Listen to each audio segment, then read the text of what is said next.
Buenas tardes a todos. Gracias por ir conectándose. Vamos a dar unos minutos a que los demás participantes puedan estar conectándose y así comenzar a las 3 de la tarde en punto.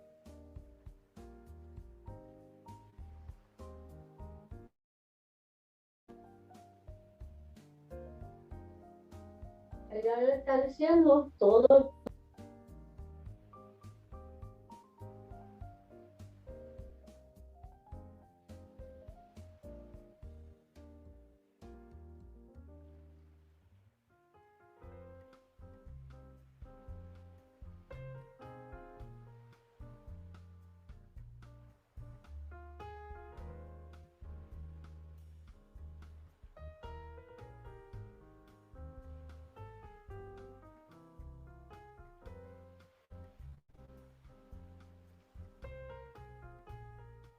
Bienvenidos a los que ya se han conectado y a los que se están conectando. Pueden ir escribiendo sus nombres en lo que sería en el chat, y si el de su compañero se encuentra con ustedes, por favor también agréguenlo, o si pertenecen a alguna clínica o oficina privada, por favor.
Ahora sí. Muy buenas tardes a todos, bienvenidos una vez más. Es un placer tenerlos aquí en esta quinta sesión en la serie de salud mental en las gestaciones y el posparto. Mi nombre es Xiomara Chaparro y voy a ser su moderadora durante la tarde de hoy. Es un gusto poder tenerles aquí. Vamos a estar comenzando. Agradezco a los que ya se hayan presentado en el chat.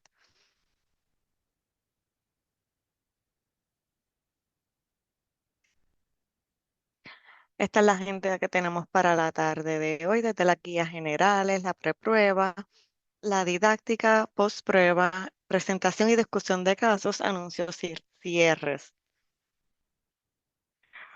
Al igual que en todas las sesiones, para fomentar un ambiente de confianza y una conversación efectiva, los invitamos a que puedan encender su cámara porque queremos conocerlos.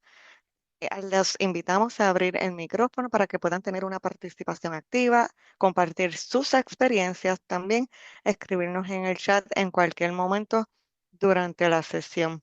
Esta didáctica estará siendo grabada para fines educativos. Ya luego lo que sería el área de preguntas y caso clínico no se estarán grabando. Tenemos por aquí un sí, hoy es que nos compartan sus casos clínicos. Para la próxima sesión, el tema será la salud mental de padres o pareja en la etapa perinatal. Si usted tiene alguna experiencia de un caso clínico, por favor, háganoslo llegar para de anticipación poder realizar todos los ajustes pertinentes y presentarlo en la próxima sesión. Ahora sí, vamos a estar procediendo con la preprueba. Pueden escanear el QR code, también pueden acceder, ahora sí, ya se encuentra abierta. Pueden acceder a los tres puntitos y ir directamente a Polls and Quizzes. Debe de aparecerle la preprueba. Se va a quedar abierta la preprueba para beneficio de ustedes por unos pequeños minutos, no durante toda la sesión, ¿ok?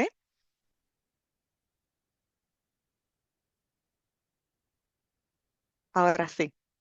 Vamos a dar paso con la doctora Silvia Rivera y Marianela Rodríguez. Ya las extrañábamos, queremos escuchar este tema tan interesante.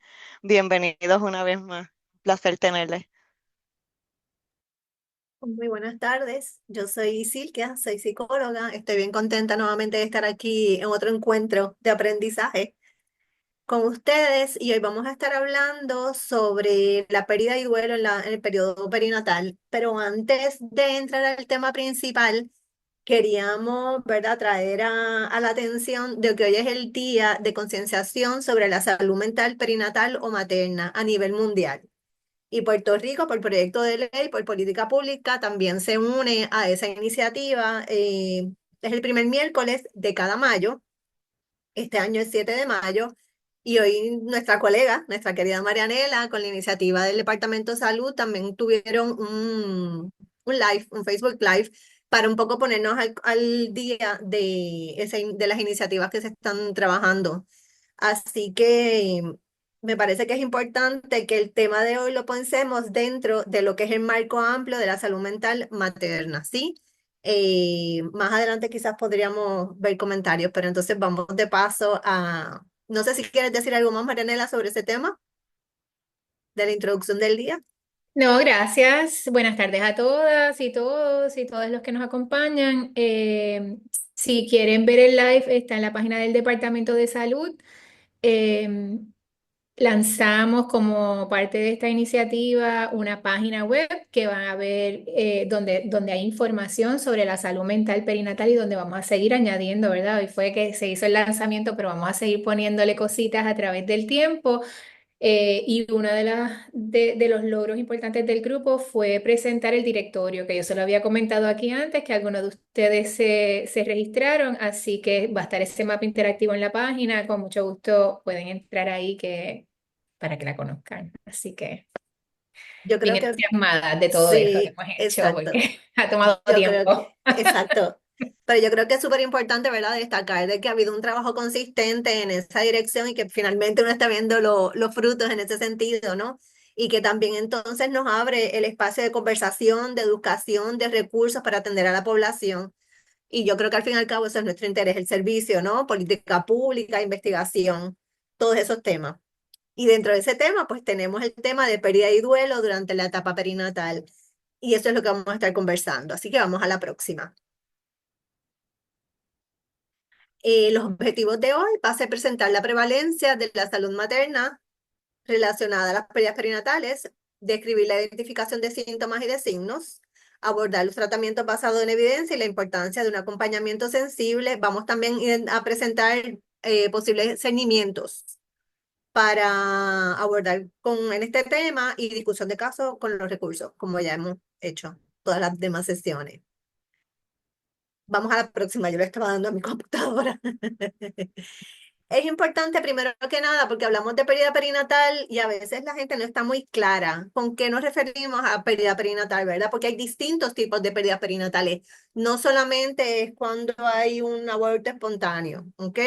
Es mucho más amplio el concepto y vamos a hacer referencia a las definiciones que tienen el ACOG, ¿verdad? El Colegio Americano de Obstetras y Ginecólogos y a la Academia Americana de Pediatría, ¿verdad? Se describe como aquella pérdida involuntaria que podría ocurrir durante el periodo de concepción, el embarazo y el parto hasta los 28 días luego del nacimiento. Y voy a acentuar aquí también el periodo de concepción, porque es importante tener conciencia que cuando hay retos de fertilidad y las parejas o las personas enfrentan pérdidas, no se logra esa implantación o hay un aborto espontáneo bien temprano en el embarazo o ese positivo no se ve, también tiene un impacto en la salud mental de la persona que lo enfrenta.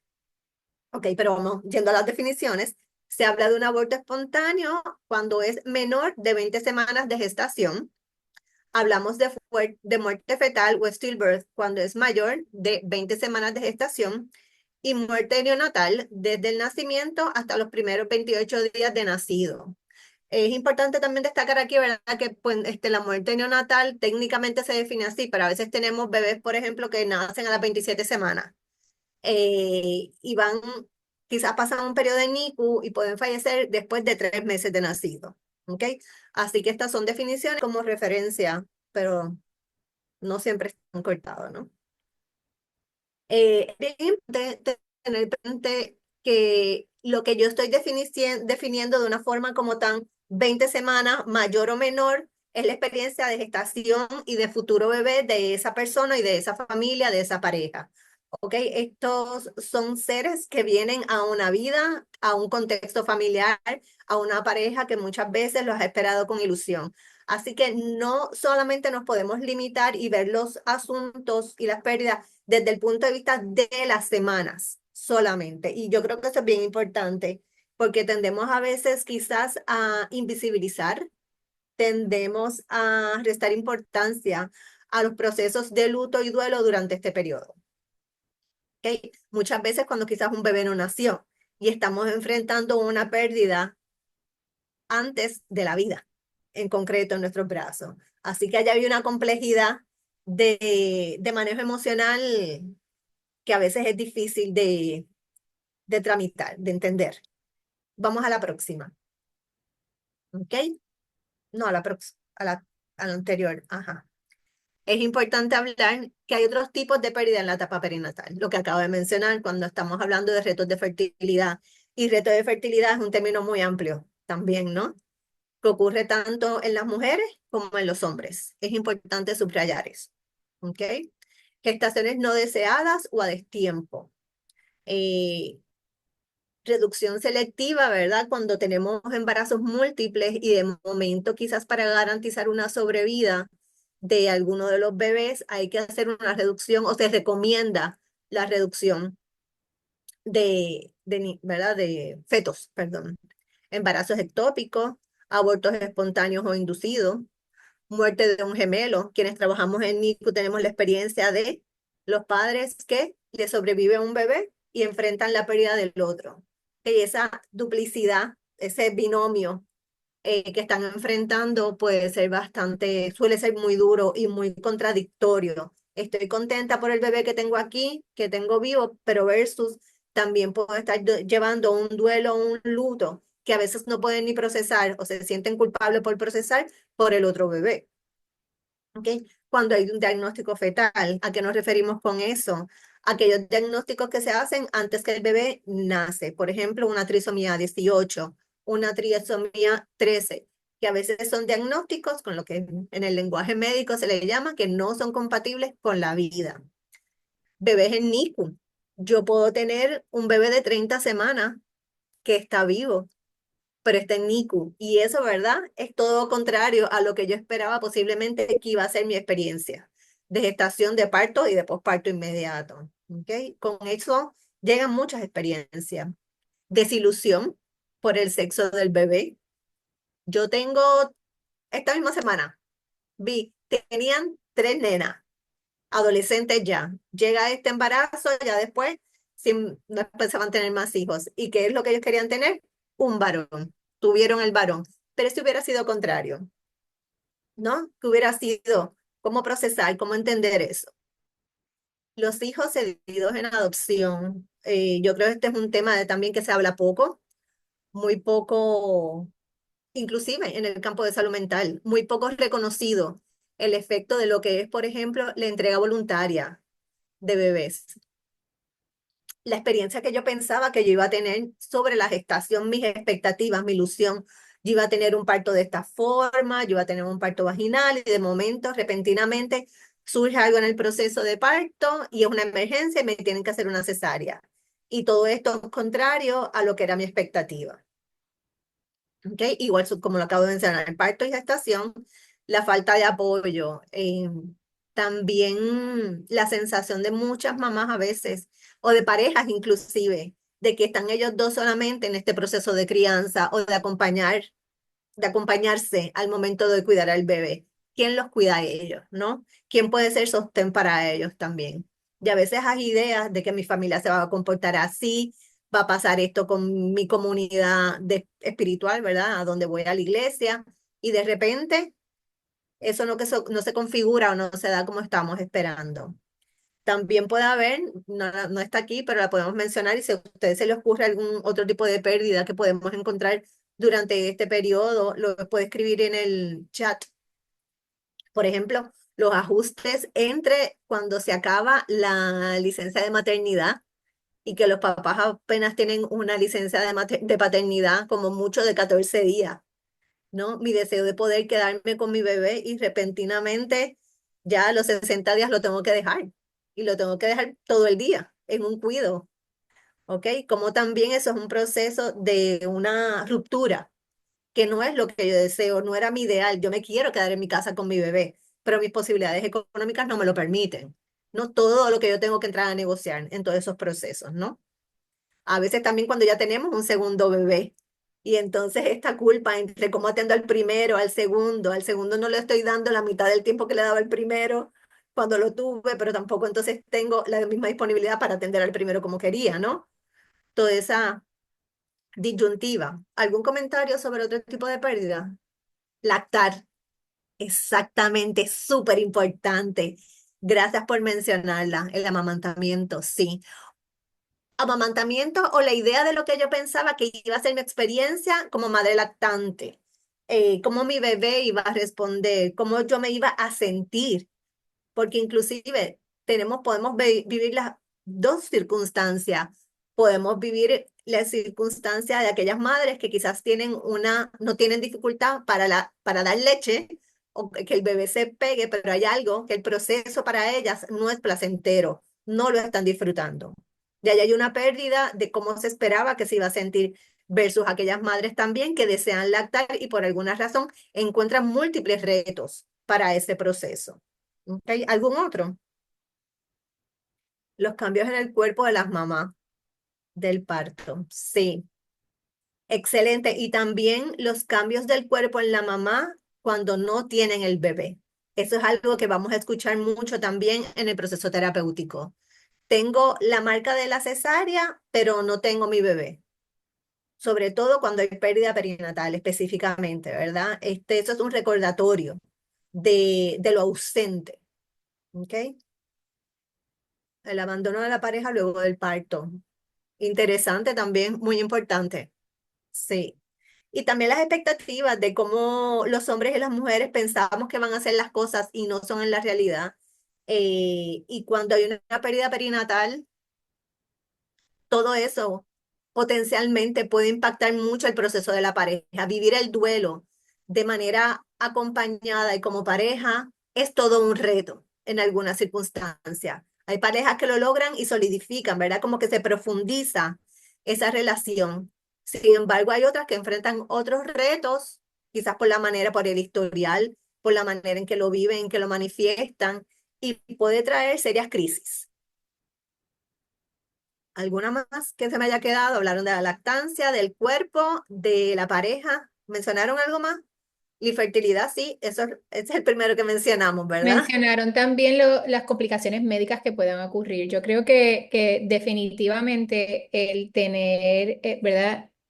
El proceso de concebir y gestar y parir trae consigo ganancias, pero trae muchas pérdidas también. Pudiéramos estar aquí toda la mañana porque se me ocurre la identidad también de la madre, las relaciones, todos esos cambios. Hay muchísimas pérdidas que pudiéramos abundar, definitivamente. Sí, me parece que el asunto de la salud materna es bien importante porque a veces muchas madres en gestación con algunas condiciones de salud o que desarrollan alguna condición de salud que a veces impacta negativamente el proceso de desarrollo del feto o la posibilidad de vida porque quizás nace muy temprano. Es otro tema sumamente complejo. Por ejemplo, una preeclampsia o una eclampsia que tienen que hacer una intervención de emergencia de una cesárea posiblemente y que ese bebé nazca muy pronto y no esté preparado, ¿verdad? Y no tolere. Ese es uno de los elementos más complicados, porque implica un doble duelo, el duelo de ella con su cuerpo y su salud, y también el duelo del bebé que quizás no está. O sea, que aquí yo creo que es importante mencionar que no solo es la pérdida de la ausencia de ese bebé, sino también es las pérdidas que acompañan a ese proceso. Y no me atrevo a decir que son ni secundarias, porque a veces son tan importantes también como la pérdida de ese bebé. Por ejemplo, cuando una madre que está enferma, ¿ok? Así que, o que su cuerpo durante el embarazo tuvo múltiples retos, ¿ok? Así que Y me parece, perdóname, te quería mencionar que esas pérdidas a ¿no? veces le llaman en la literatura pérdidas como sombras, ¿no? De shadow losses, porque son, pero como bien, yo estoy bien de acuerdo contigo que no son secundarias, porque están ahí también. Sí, y sabemos, ¿verdad?, que complejizan todavía más ese duelo, le da una dimensión como una capa adicional. Aquí podemos estar mucho rato, vamos a seguir, pero es un tema importante. Ahora dejo con mi compañera Marianela. Gracias, Silvia. Pues para mí este es un tema bien apegado a mi corazón porque estuve 10 años facilitando un grupo aquí en Puerto Rico de duelo perinatal, ¿verdad? De las experiencias de padre y para mí yo siempre lo digo que fue como una escuela. Esto es más común de lo que hablamos. En Puerto Rico también estas son algunas de las estadísticas generales, ¿verdad? Uno en cada cuatro es lo que se habla sobre la experiencia de la pérdida durante el embarazo.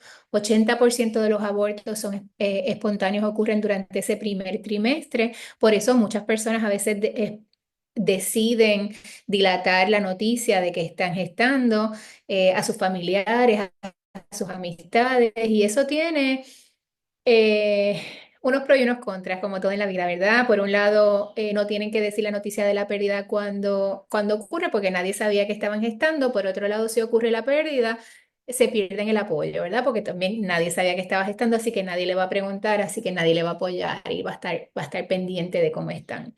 Em, Así que eso es una realidad que está ahí y ese primer trimestre, por eso ese acompañamiento es tan importante desde el comienzo, especialmente si ha habido un historial de pérdida, porque va a ser de mucha ansiedad.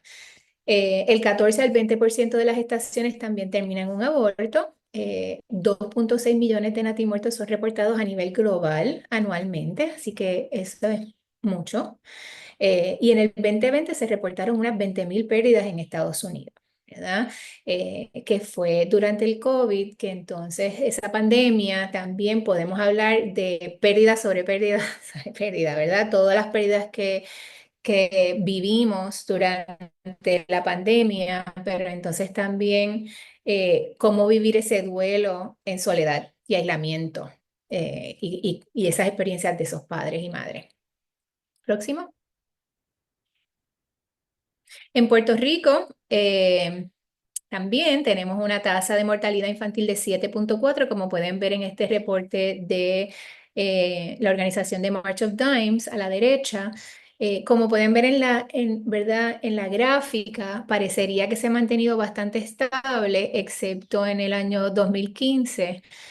No obstante, sigue siendo por encima de la tasa de Estados Unidos, que es 5.6, ¿verdad? Y la tasa a la que se quiere llegar, que es como 5.3, ¿verdad? A la que promedio. Así que está todavía bastante alta. Eh, la mortalidad fetal en el 2022 fue de 16.2 por cada 1.000 vivos, comparado con el 11.3 en el 2020. Así que ahí vimos un aumento. La tasa de nacimiento prematuro en Puerto Rico en el 2023 fue de 12.2, también significativamente alta, por lo que en este mismo informe de March of Dimes nos tenemos una calificación de F, eh, ¿verdad? Y un sexto de todas las muertes infantiles son causadas por defectos de nacimiento, que es la gráfica que vemos aquí abajito, que es de las más altas también. Próximo. Entonces, ¿qué secuela tienen estas pérdidas, ¿verdad? Y estamos hablando ya en específico de las muertes perinatales. Pues múltiples. Se ha visto que las condiciones de salud mental aumentan en las personas que experimentan pérdida perinatal e infertilidad, ¿verdad? Así que hay una correlación ahí en términos de trastornos de salud mental, más allá del luto y el duelo, y eso es algo que vamos a estar hablando un poquito más adelante. Hay unas comorbilidades con la salud mental. El 60% de los padres en duelo indicaron la necesidad de apoyo psicológico y la dificultad para accesar este tipo de servicio. Eso es algo que consistentemente escuchamos, ¿verdad? Yo creo que cada vez más hay grupos virtuales y nos estamos acostumbrando a eso, pero en términos de grupos presenciales no hay tanto. Es un tipo de duelo que se tiende a vivir en silencio. Pensamos que nunca hemos escuchado nada de esto hasta que nos pasa. Y cuando les pasa a esta familia, entonces piensan que son los únicos que les ha pasado esto, ¿verdad? Porque no he escuchado nada, pero cuando empiezan a conversarlo se dan cuenta que hay una tía, que hay alguien en la familia que tuvo también esa pérdida. Y es bien complejo e interesante, ¿verdad? Cómo se dan estas dinámicas y cómo se mantienen estos duelos silenciados.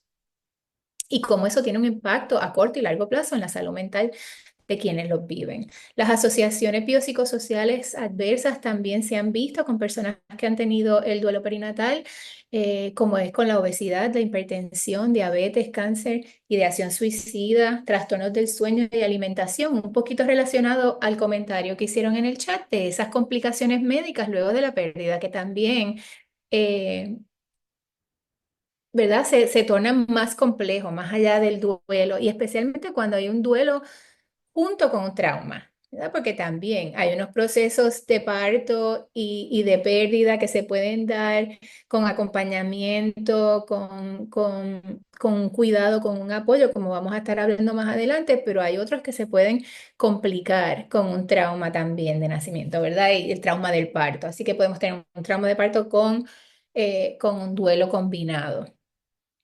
Y el 8 al 20% de indicadores de depresión moderada es lo que vemos en los padres y madres, eh, de un 18 hasta un 32% de ansiedad, 25 a un 39% mostraron síntomas de estrés postraumático. Así que vemos que esas secuelas son reales, son unos números bastante altos y significativos. Próxima.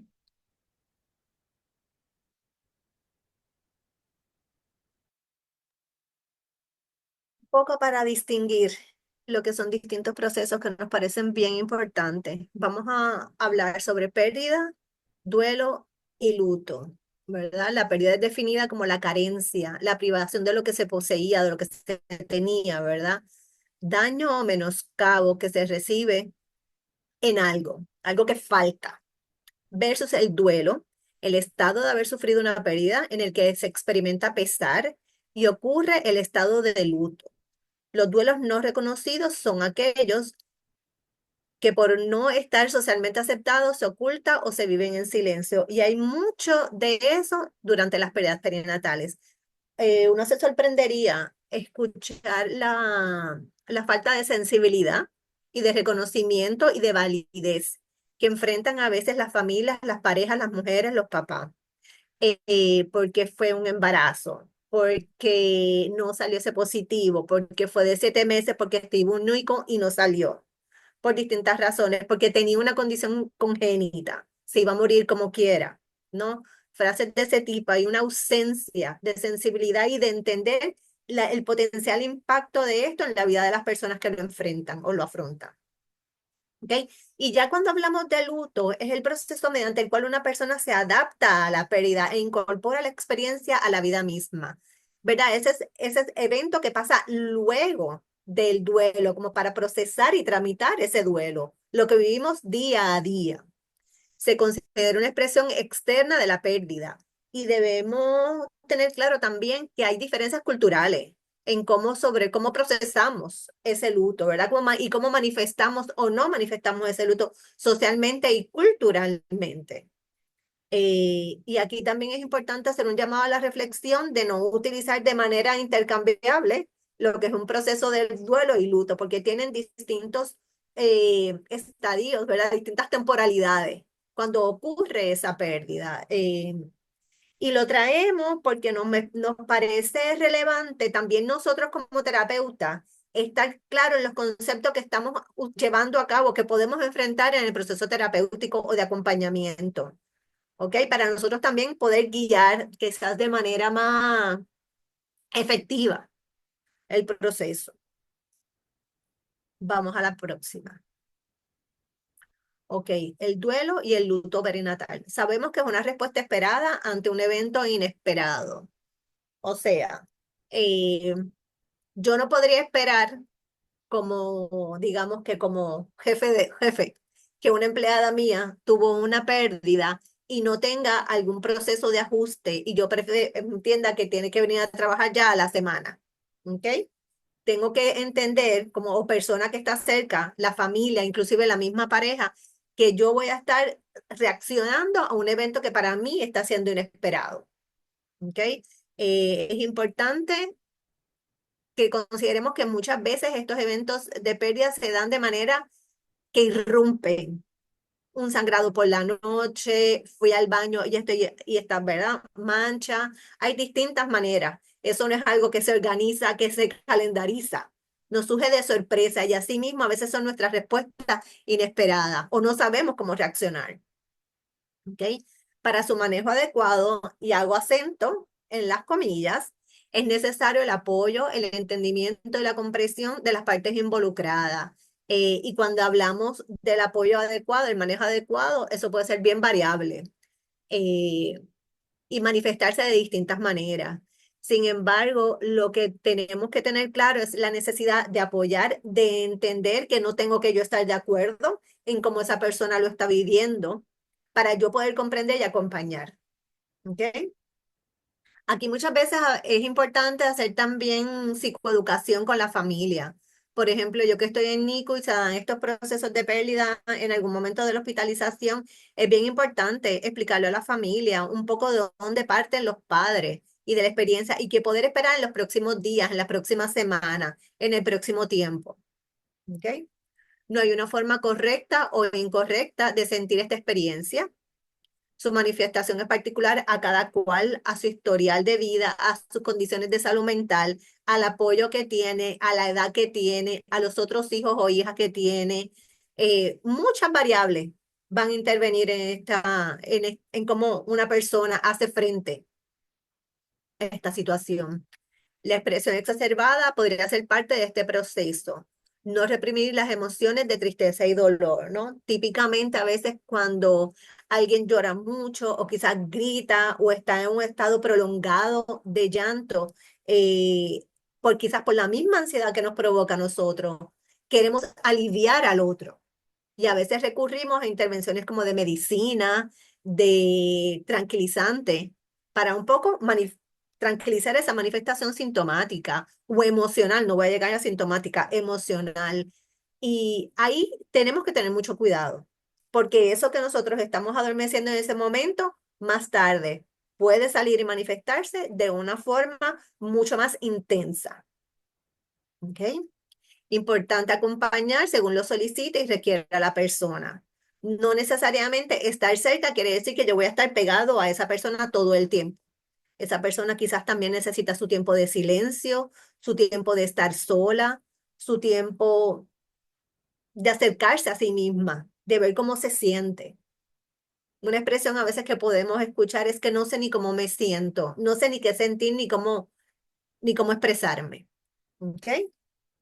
Así que asuntos para reflexionar. Vamos a la próxima. El duelo perinatal va a afectar a toda la familia. Volvemos. Como bien lo muestra la foto, yo creo que una foto vale más que mil palabras, dice la frase. Va a afectar a los abuelos, a las abuelas, a las tías, a los hermanos, y más en nuestro contexto cultural. Cuando uno está en el hospital, llega el tío, va a llegar la madrina, va a llegar el padrino, llegan la esposa del papá, o sea, llega una familia también extendida. Y es importante que haya espacio para ellos también, porque también llevan un proceso importante.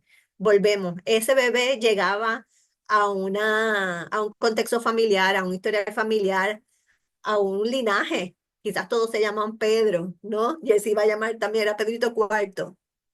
Hay un contexto de vida y impacta a todas las personas de diferentes formas, claro. Vamos a la próxima. Las dejo con Marianela. Sí, gracias, Silke. Aquí queríamos hablar un poquito de las manifestaciones del duelo. Un poquito retomando de lo que estaba mencionando Silvia y de la importancia de no esperar, de verdad, de entender que esto es unas reacciones esperadas ante un evento no esperado.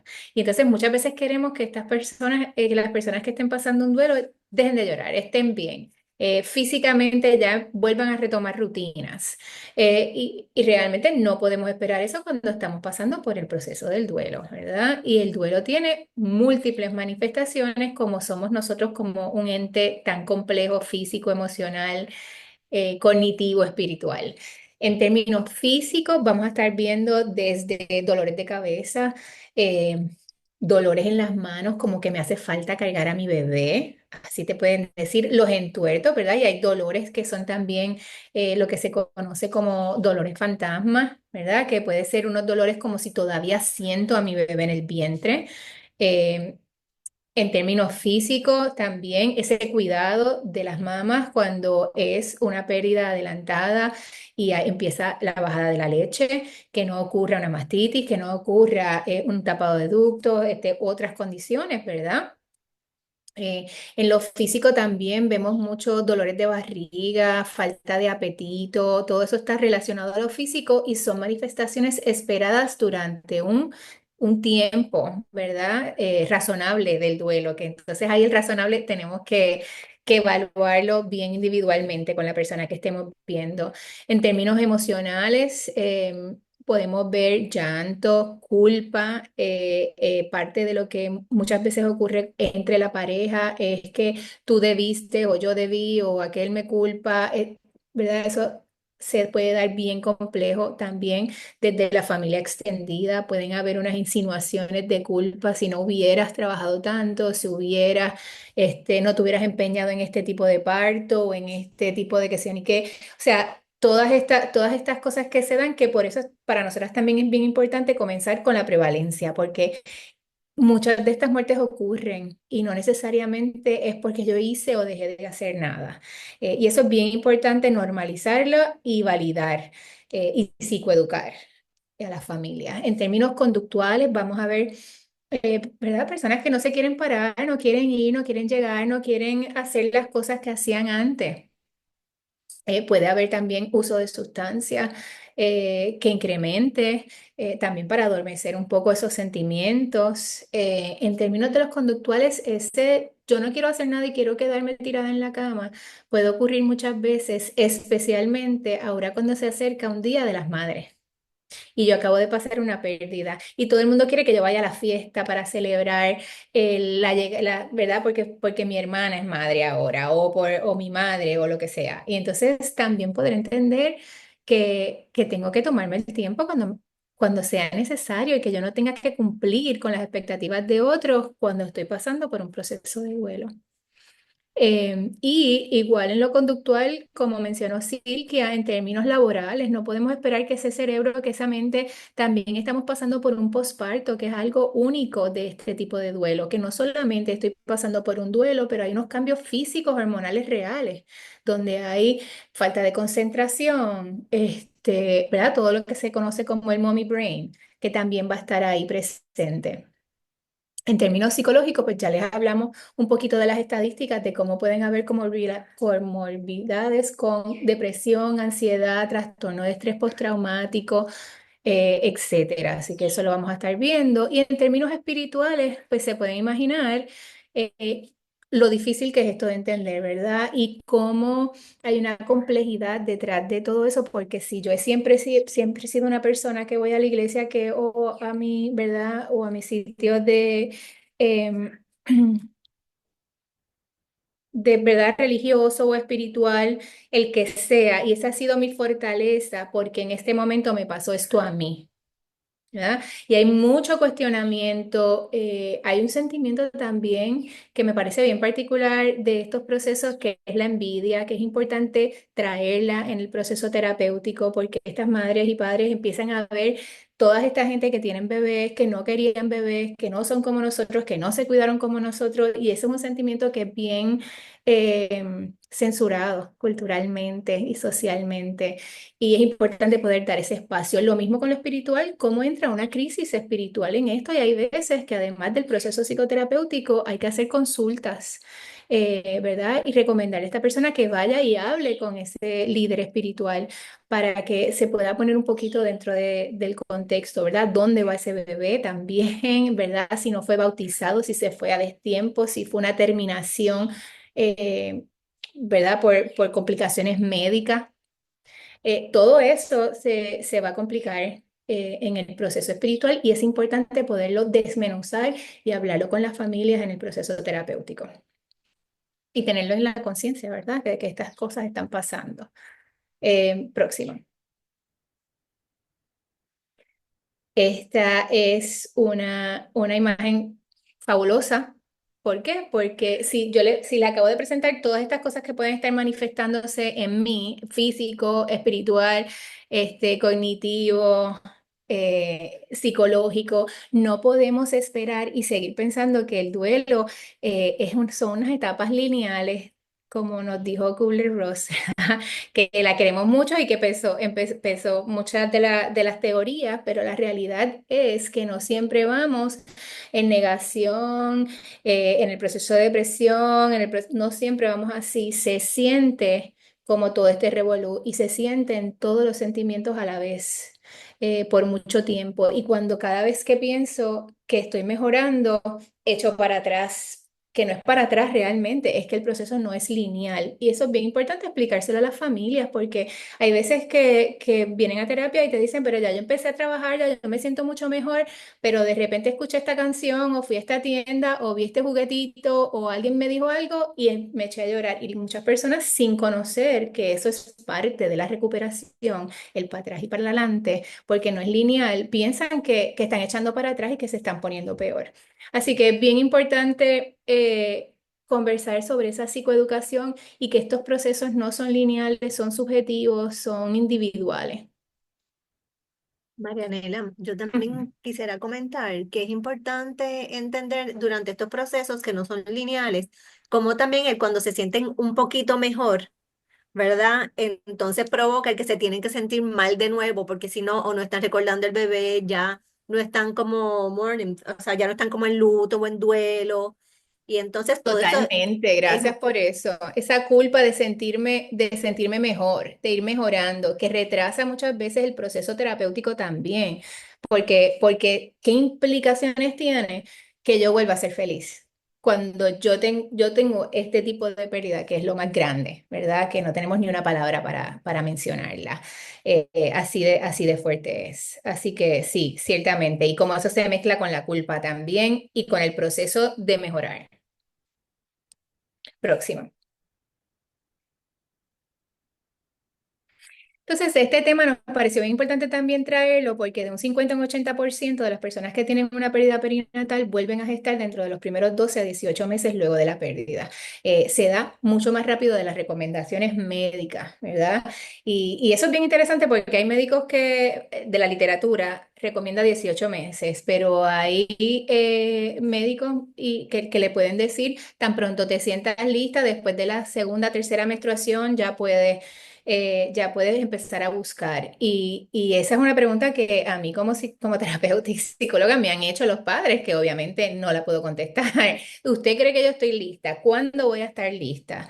Y es un proceso, otra vez, bien individual, bien difícil y bien importante reconocer que ese próximo embarazo no va a ser jamás igual que el primero, ¿verdad? Por muchas razones, pero específicamente porque ya tenemos se va esa inocencia de que porque concebí voy a gestar en salud y voy a tener un bebé saludable. Eso se pierde por completo, es inconcebible para la familia que esto pase y que hay una posibilidad que vuelva a pasar.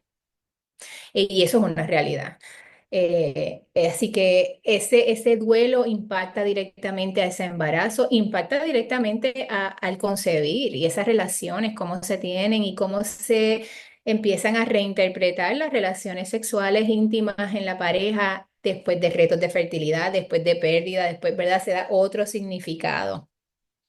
Eh, Esos mecanismos de afrontamientos parentales, si se da, ¿verdad? Ese próximo bebé que popularmente le llaman bebé arcoíris, pero que también eso no es un término en la literatura, ni es un término que todo padre, madre se siente cómodo utilizando. Y eso es bien importante también reconocerlo. El lenguaje que utilizamos, tienes un angelito o tu bebé arcoíris, esos son palabras y términos que usan los padres, ¿verdad? Por su criterio y su decisión y sus creencias. Y no todas las madres y padres utilizan y se sienten cómodos y cómodas con esos términos. Así que como acompañantes y profesionales de la salud también utilizamos el lenguaje que utilizan nuestros clientes y no los que yo entiendo que escuché por ahí en TikTok. Me parece importante mencionarlo. Los mecanismos de afrontamiento, como decía, parentales, cuando ese bebé próximo se da en salud, pero como yo vivo esa vulnerabilidad, ese duelo, ese recuerdo que todo es posible y que puede morir mi bebé, ¿verdad? Y cómo hago esa crianza. Existe algo también en la literatura que habla sobre el síndrome del bebé sustituto, ¿verdad? Y hay veces que, como mencionaba Silkia, el nombre que se le tenía, que el bebé vuelve y se usa en este bebé que se da, y qué significado tiene eso, ¿verdad? En términos familiares, sociales, individuales. Y las expectativas que se tiene de este bebé, que es el que vino después de haber pasado nosotros como pareja, como familia, toda esta pérdida, ¿verdad? También se les da, hay veces como unas connotaciones de bebé sustituto y bebé que vino a salvar, a traer toda esta alegría y es un peso grande para ese bebé también. Eh, Así que un poquito de todo eso para pensar en todas esas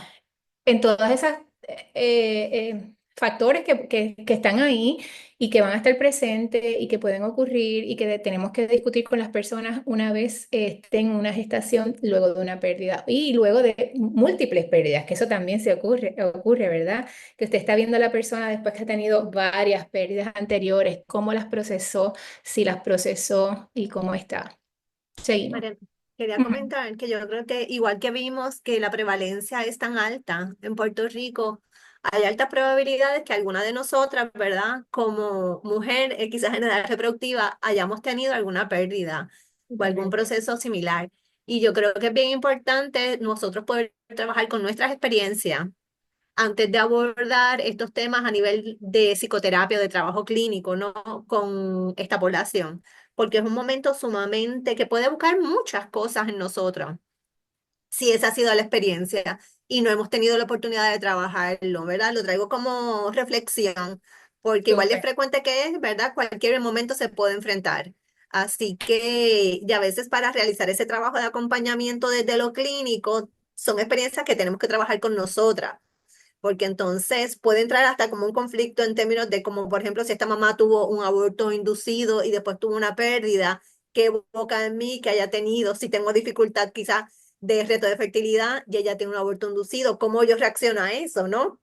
Puedo trabajarlo y eso es importante tenerlo presente porque sí tenemos pacientes que llegan donde nosotros, que se han sentido en algunos momentos como señalados hasta regañados, ¿no? Por distintos tipos de pérdidas que hayan enfrentado durante este periodo. Así que es un llamado a ese ejercicio también de nosotros profesional en un tema que es tan complejo.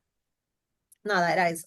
Gracias, Silke, ¿no? Y me parece puntual porque yo creo que eso es algo que pudiéramos discutir más a fondo también en otras consideraciones cuando estemos discutiendo ese tema, porque también cabe la posibilidad de que yo, si empiezo a trabajar en esto, esté gestando. Y esté Claro. trabajando con un cliente que tenga pérdida y cómo voy a manejar eso como terapeuta, ¿verdad? Y todas las implicaciones que eso pueda tener. Me parece sumamente importante. Todos y todas tenemos historias reproductivas y eso lo hemos hablado aquí consistentemente. Y si vamos a trabajar con esta población, tenemos que estar claras y claros de nuestro, ¿verdad? El trabajo que estamos haciendo con lo nuestro, porque todos tenemos alguito. Así que, ¿cómo lo estamos trabajando? ¿Qué hacemos con eso? Y si estamos preparadas y listas para hacer este acompañamiento. Gracias por Claro. eso. Seguimos. Ok, vamos a hablar un poquito, ¿verdad? Marianela y yo estuvimos conversando sobre esto mientras hacíamos la presentación, por las contradicciones que se pueden darse en este proceso, pero debemos saber que, ¿verdad? El trastorno de duelo prolongado existe reconocido en el DSM-5, en su última revisión, ¿verdad? Text Review de 2022, ¿ok? Que no es exclusivo del duelo perinatal o de la pérdida perinatal. Y esto es importante tenerlo de referencia, porque, ¿verdad? Nos dice primeramente que implica el fallecimiento de una persona cercana ocurrió hace al menos 12 meses. Y entonces tenemos el fallecimiento de una persona cercana. Y muchas de estas pérdidas perinatales no vamos a tener una persona ni un fallecimiento oficial de una persona viva, y lo pongo entre comillas, ¿verdad? Hay toda una complejidad ahí conceptual. Por eso lo acentúo, que es un duelo prolongado para otro tipo de pérdida, pero es lo que se usa como referencia. Y la pérdida perinatal tiene sus particularidades, bien particularidades, ¿verdad? Desde la muerte, la persona ha experimentado uno o ambos de los siguientes síntomas, la mayoría de los días al último mes. Anhelo intenso y persistente por la persona fallecida y preocupación intensa o persistente por el fallecido. Volvemos. El último mes. Y sabemos que los periodos de duelo son largos y son prolongados. Así que, como referencia, ¿verdad? Se presentan al menos de los tres de los siguientes síntomas la mayor parte del día en el último mes. Yo creo lo que sí bien importante es identificar, siguiendo las guías del DSM, es el aspecto de la funcionalidad de la persona. Si puede llevar a cabo su vida normal, entre comillas, ¿no? Y su diario. ¿Ok? Evitación de recordatorio de la pérdida, dificultad para aceptar la muerte, sentimientos de una parte de uno mismo murió con la persona, eso es bien frecuente escucharlo, amortiguamiento emocional, ¿verdad? Entumecimiento, ese numb feeling, sentido de inutilidad o vacío sin el fallecido, como una falta de propósito en la vida, dificultad para involucrarse en actividades sociales o personales, no tener la energía de poder llegar a un espacio social, a salir a comer, a una reunión familiar. ¿Ok? Aumento del malestar emocional ante la pérdida, exacerbación, sentimientos de que la vida no tiene sentido sin el fallecido, intensidad de soledad. La alteración debe ser desproporcionada o inconsistente con normas socialmente, culturales o religiosas esperadas, ¿sí? A veces es difícil poder establecer un diagnóstico con estos criterios con la pérdida perinatal, pero vuelvo, es la referencia que tenemos, ¿verdad? Como grupo profesional. Así que aquí se los dejamos y vamos a la próxima. Importante, ¿verdad? Yo creo que antes de pasar a los cernimientos, lo que yo creo que sí yo destacaría del DCM es lo importante que es el proceso psicológico de ese duelo, de ese dolor. O sea, es tan impactante el cómo puede invalidar, no, ¿verdad? Pero interferir con mi vida, en mi cotidiano, el dolor, ¿ok? Que entonces eso me va a incapacitar a mí. Y estamos hablando de 12 meses a partir del fallecimiento, ¿ok? Así que pensemos en eso cuando pensamos que una mujer que perdió una gestación de 19 semanas ya tiene que estar a las 4 semanas como si nada. A veces esa es la expectativa. Normal, con su rutina, trabajando o estudiando, cuidando de su hogar y pasando como si no hubiera tenido mayor enfrentamiento de pérdida. ¿Ok? Así que tengamos eso presente. En términos de discernimiento, ¿verdad? Hacemos referencia a una cita aquí que precisamente habla del dolor, del grief, ¿verdad? Profundo. Esta es una publicación de este año, del mes pasado, de abril, la revista, ¿verdad? El Journal, donde se hace toda una revisión del concepto de mourning, del impacto que tiene este dolor de la pérdida en la vida de la persona. Y nos pareció bien importante en términos de que fue una revisión del concepto, ¿no? Y queríamos destacar eso. Entonces, en términos de los cernimientos, nosotras estuvimos en esta discusión de cuándo utilizar la escala de cernimiento, en qué momento, cuánto tiempo después de esa pérdida, ¿no? Y entonces, pues un poco lo que queríamos traer es quizás utilizar esas escalas de depresión justo, quizás cerca de esos 12 meses, pero también sabemos que la literatura nos dice que este duelo perinatal, lo promedio en cómo una persona se recupera, es entre 12 y 18 meses, quizás hasta 24. ¿Ok?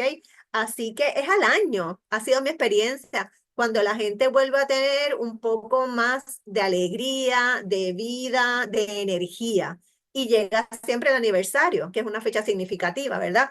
Que vuelve a ser como un jalón. Así que el asunto aquí de las escalas es importante tenerlo presente en el contexto que lo estamos dando y cómo está haciendo la manifestación sintomática de esta persona. Lo que sí es importante decir es que lo que no vamos a ofrecer son seguimientos de depresión a las 2 semanas, a los 8 meses que se ha dado esa pérdida. No es la recomendación. ¿Ok? Por el que se usa de manera general es la escala de duelo perinatal, que es de 1989, y en el enlace que les incluí ahí están la traducción en distintos idiomas. Está en turco, en mandarín, en español, varias versiones, así que lo pueden accesar ahí.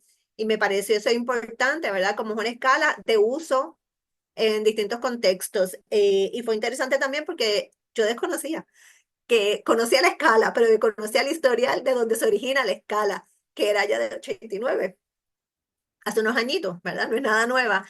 Y respondió a la necesidad de identificar precisamente el impacto de las pérdidas perinatales en un grupo, en un cohorte de padres, y lo siguieron por 2 años, y ahí fue que administraron. ¿Ok? Entonces también está la escala de intensidad de duelo perinatal, y la escala de estigma en el duelo perinatal. Ambas traducciones son españolas. La tercera es sobre stillbirth, ¿verdad? Cuando un bebé nace fallecido. Así que, y el estigma, no el estigma social, sino el estigma de cómo la persona vive ese proceso de duelo. Todas las escalas van dirigidas un poco también a medir la intensidad de síntomas y, ay Dios mío, y la presencia. ¿Ok? Vamos a la próxima. Ok. Pues en términos de tratamiento, recomendaciones generales, es bien importante tener presente que en el espacio terapéutico debemos dar espacio para que la persona exprese sobre su situación. Hay mucha necesidad de narrar la historia, de narrar los acontecimientos, y a veces narrar la misma historia desde distintos lugares. ¿Ok? A veces narramos los acontecimientos y la experiencia desde lo emocional, desde lo crudo, desde la vivencia más cruda. Eventualmente nos podemos mover al hacer una narrativa desde el espacio de lo cognitivo, de tratar de entender el proceso. ¿Ya? Son distintos caminos que llevan las personas, ¿no? Y a veces al revés, a veces hablamos desde la información y sentimos este distanciamiento afectivo, emocional, ¿no? Bien importante cuidar nuestro lenguaje corporal y verbal, lo que traía mi compañera ahorita. Tenemos que hacer referencia al vocabulario y la forma en que usa la familia para referirse a la experiencia, por ejemplo, al bebé, al feto, como le dicen. Y tener mucho cuidado de nosotros no imponer, como les traía ahorita, nuestros criterios, nuestras experiencias y nuestra escala de valores, porque no se trata de nosotros aunque hayamos tenido experiencias similares. ¿Ok? Esto es importante. De ser indicado, tratar a la pareja o incluirlo en distintas instancias del proceso terapéutico. Eh, yo he visto tanto madres, he visto padres y he visto parejas. Así que es bien variable. Hay momentos que quieren juntos, hay momentos que quieren sesiones individuales, hay momentos que hay que referir, si ya es un proceso terapéutico, ¿verdad? Más a largo plazo a una de las partes. Importante también apoyarles en sus decisiones. Volvemos, esto no se trata de lo que yo creo, de mi escala de valores y mis principios. Se trata de lo que esa familia y esos padres necesitan atravesar. Si, por ejemplo, si deciden cremación, ¿qué van a hacer con las cenizas? ¿Las quieren tener en la casa por 3 años o las quieren poner en un columbario, en una funeraria?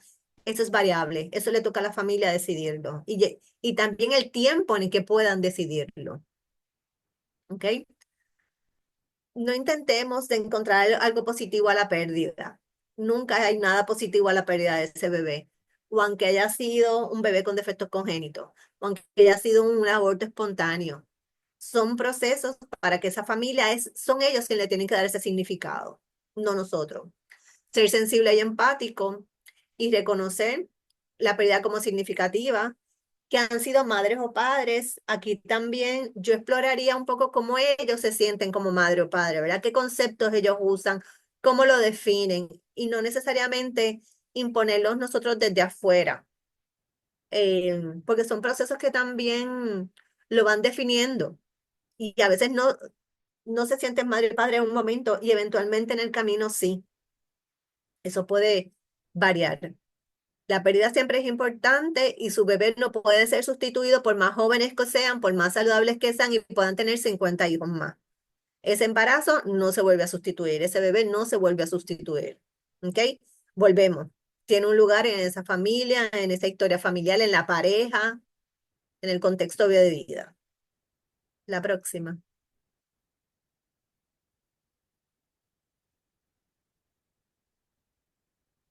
Ok, en términos de qué decir ante la pérdida y qué no decir, que es un poco, aunque esto se lo podemos dejar, ¿verdad? Yo creo que es importante, es lo que sí debemos hacer, que es escuchar. Hay un refrán que dice, tenemos 2 orejas y una boca, escuchemos el doble de lo que hablemos, ¿ok? ¿Cómo te puedo ayudar? ¿Cómo te puedo apoyar? No me molesta si manifiestas llanto, te puedo abrazar, usted pregunte, claro, esto es para la familia, no es para el terapeuta, ¿no? ¿Cómo puedo acompañarte? ¿Cómo te puedo ayudar? ¿Qué le puedo ofrecer? Un toque apropiado, usted toca, preguntando. Hay personas que no les gusta que los toquen, así que hay que ser cuidadosos en esos procesos. Un apoyo solidario. Y ser solidario no quiere decir necesariamente hablar mucho. En Puerto Rico tendemos como a querer llenar el espacio del silencio y a veces tenemos que acompañar en silencio y a veces parte del trabajo terapéutico es acompañar en silencio. No necesariamente es con mucha palabra. Volvemos, hay que escuchar. Y también ir respondiendo a lo que nos van trayendo, ¿no? Eh, y como también esta historia de pérdida se puede insertar dentro de lo que son otras historias de pérdida en la familia, para esa persona. Eso es súper importante, eso es un tema bien importante. Hay pérdida de materna, hay pérdida de alguna abuela significativa. ¿Quién crió a esta mamá? ¿Quién crió a este hombre? ¿Ok? Todos esos procesos. Vamos a la próxima. Las dejo con Marianela. ¿Y qué nos dice la evidencia? Porque hablamos más bien del tratamiento en términos psicológicos, psicoterapéuticos, cuando lo hablo Silvia, pero tenemos como también unas intervenciones desde el espacio del hospital y donde ocurra la pérdida. Y es importante también reconocer esas intervenciones tan importantes. Sabemos que lo que nos dice la literatura es que todas esas intervenciones realizadas antes de la pérdida perinatal muestran eh, que ofrecer apoyo en el proceso y validar pensamientos y sentimientos ayudan a sobrellevar la situación y reducen la ansiedad en las madres. Ese rol de la enfermería, ese rol del obstetra, de los médicos, de la partera, de las dulas, que están ahí antes o cuando recibo de la sonografista, que cuando recibo la noticia, de los espacios donde estoy cuando recibo esa noticia y cómo me tratan, cómo me validan, que hacen es sumamente significativo. Nadie espera, eh, ¿verdad? Que usted no le va a quitar el dolor a nadie, ¿verdad? Porque ese dolor hay que pasarlo, que eso es lo que estamos hablando. El duelo hay que atravesarlo, no hay otra manera. No se puede esconder, no se puede minimizar, es atravesarlo y vivirlo. Y como terapeutas y como acompañantes no vamos a quitar ese dolor, vamos a respetar y honrar ese dolor y como lo estamos haciendo, escuchando con todas estas otras intervenciones que mencionó Silvia. Ofrecer información, entre más informados estén los padres, mejor van a transitar este momento, ¿verdad? Informados sobre el proceso que puedan enfrentar también, mucha información desde los hospitales que se le pueda ofrecer en términos de la sintomatología, de lo que puedes experimentar, de lo que puedes esperar después de esto, es bien importante que se le dé. O sea, yo he escuchado historias de personas que tienen una pérdida y en el hospital las ponen en un cuarto tan separado que se sienten que ni por ahí pasa nadie, ¿verdad? Y eso también viene desde la incomodidad de trabajar con la pérdida de los profesionales de la salud, que lo que queremos es que lleguen vidas y estar salvando vidas, ¿verdad? Y lo difícil que es ese proceso. Así que la atención sensible y desde un enfoque holístico es bien importante y la literatura es consistente diciéndonos que la manera que se percibe el cuidado y la atención ante la pérdida tiene un efecto directo en la adaptación de esos padres y familiares ante esta pérdida a corto y largo plazo. Así que es bien importante tener eso en mente. Próximo.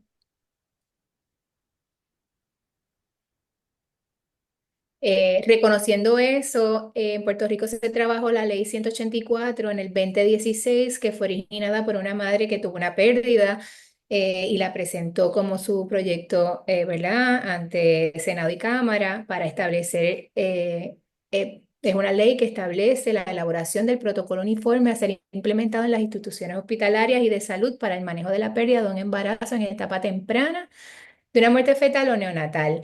Cuando se hace esta ley, se establece que un equipo multidisciplinario de expertos en este tema se va a reunir para hacer una reglamentación y se creó una reglamentación de los estándares mínimos que debe de tener estos protocolos. Esto lo debe de conocer todos los hospitales, instituciones hospitalarias que sepan que hay un cuidado sensible, eh, ¿verdad? Y unos derechos y unas cosas que sabemos que funcionan de manera de que si hay una pérdida perinatal, no sigan unas secuelas psicológicas profundas más allá, ¿verdad? De atenuar esos dolores, porque eso es parte de lo que hacemos con esto, ¿verdad? Basado en la evidencia que tenemos.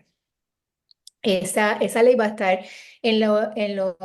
va a estar en las informaciones dentro del portal de AYECO, ¿ok? Para que la tengan, pero la pueden buscar a sí mismo también quienes no la conozcan. Próximo. Estos son los recursos que están disponibles. Siempre le damos la línea de asistencia de salud mental materna, es bien importante, esa 24/7, igual que el 988, y la organización de Postpartum Support International, que tiene encuentros de pérdida y duelo los lunes y el cuarto jueves de todo mes, que es algo virtual. También próximo en Puerto Rico está Tears Foundation. Si podemos pasar a la próxima, que la vemos ahí, Tears Foundation, que pueden escribirle a través del Facebook de Tears Foundation, capítulo de Puerto Rico. Y existe un grupo que entiendo que son unas madres que tuvieron una pérdida también, que se unieron y tienen un proyecto que se llama Lunas Project y tienen una colaboración con algunos hospitales donde ellas van y ofrecen alguna memorabilia, ¿verdad? Del bebé, igual acompañamiento. Próximo. Es que quiero llegar entonces a las preguntas. Muy bien, ahí estamos. Sé que han hecho algunos comentarios, de los comentarios que vi el derecho al tiempo de maternidad, definitivamente por ley. Tú no tienes que tener un bebé vivo para tener el derecho a maternidad. Sí, habían unas leyes que se presentaron unos proyectos de ley específicos a abortos tempranos. Y el tiempo de maternidad, entiendo que eso no progresó en la legislación.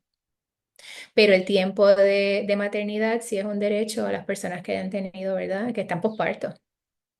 Pero es Especialmente vi por ahí que el caso tenía 37 semanas de gestación. Ujú. sí, es importante, sin embargo, traer que aunque sí existe ese derecho, hay madres que prefieren regresar antes que pasen las 2 semanas, También. ¿verdad? Y Ujú. entonces es importante pues respetar esos tiempos de las personas. Hay personas que no, y hay personas que sí quieren regresar. O sea, Realmente. Muy bien.